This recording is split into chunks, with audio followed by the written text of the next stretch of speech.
Tidak ada tim yang harus kita takuti di grup A Piala Asia U23 kali ini. Hal itu ditegaskan oleh Sintayong pada konferensi pers tadi malam ya. Dia mengatakan tim yang akan diwaspadi oleh Garuda adalah Qatar dan Jordania. Kenapa? Karena Qatar adalah tuan rumah sekaligus juara Asia. Sementara Jordania adalah finalisnya. Hanya sebatas itu. Mengapa Sintayong bisa begitu optimis? Saya memahami banyak hal yang bisa membuat Sintayong optimis. Kita kembali ke tahun 2022.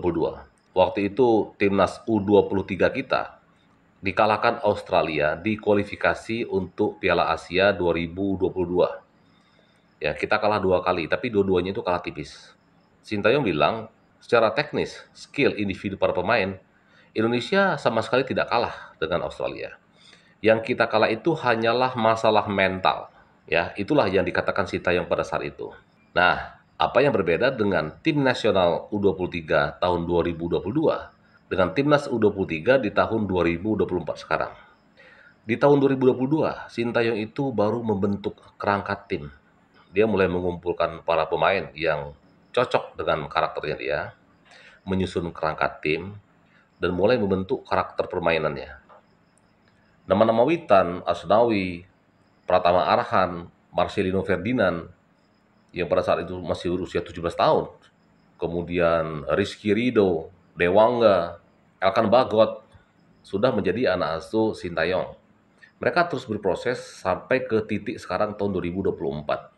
Progresnya jelas, kita semua bisa lihat. Ya, kualitas timnas U23 kita dulu dengan sekarang itu sudah jauh berbeda. Dari cara bermain, karakter, mentalitas, karena pengalaman. Sintayong membawa anak-anak asuhnya itu bermain untuk 3 level, U20, 23, dan senior. Maka tidak heran di Piala Asia kali ini, Timnas Indonesia menyumbangkan 13 pemain senior mereka yang ikut di dalam tim 23 ini. Itu terbanyak. Terbanyak kedua itu Arab Saudi. Arab Saudi membawa 12 pemain mereka yang sudah berpengalaman di senior. Di bawahnya itu masih ada Vietnam dan Uzbekistan, masing-masing 9 pemain.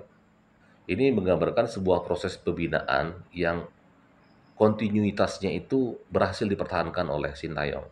Pemain yang bermain di timnas senior ini tentu saja memiliki banyak pengalaman di pertandingan internasional, bertemu dengan berbagai macam tim internasional. Ketika di kualifikasi Piala Dunia mereka bermain, di kualifikasi Piala Asia dan di putaran final Piala Asia senior mereka juga bermain. Jadi itulah yang membentuk karakter mereka, mentalitas mereka itu semakin kuat. Ya, inilah hasil dari proses yang sudah dibangun oleh Sintayong sejak sekitar 2 tahun yang lalu.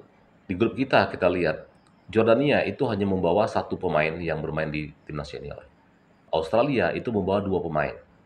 Qatar lumayan banyak, ada 6 pemain. Jadi dalam kacamata Sintayong, memang kita tidak punya alasan untuk kalah dari ketiga tim ini. Karena kita ini isinya tim senior semua. Pengalamannya itu udah jauh lebih banyak daripada mereka. Kalau saya baca dari cara berpikir saya, mereka itu hanyalah tim dengan nama besar Qatar, nama besar Jordania, nama besar Australia. Tetapi kalau untuk pemain-pemainnya, kita ini nggak kalah level sama mereka. Malah kita unggul secara mentalitas. Bayangkan saja pemain kita udah berkali-kali ketemu dengan pemain-pemain kelas atas dunia. Ketemu Irak, ketemu Libya, ketemu Iran, Jepang, Australia, di tim senior loh. Bahkan Argentina. Dan sekarang mereka ini ketemu dengan Australia, Jordania, Qatar, tapi levelnya junior. Jadi ya gengsi juga lah kita. Kalau tim senior kita ini sampai kalah. Lawan Australia, lawan Jordan, lawan Qatar. Gengsi juga. Lah kita bawa tim senior. Dari sudut pandang itulah ya, saya sangat yakin kita akan menjadi salah satu peserta yang lolos dari grup A.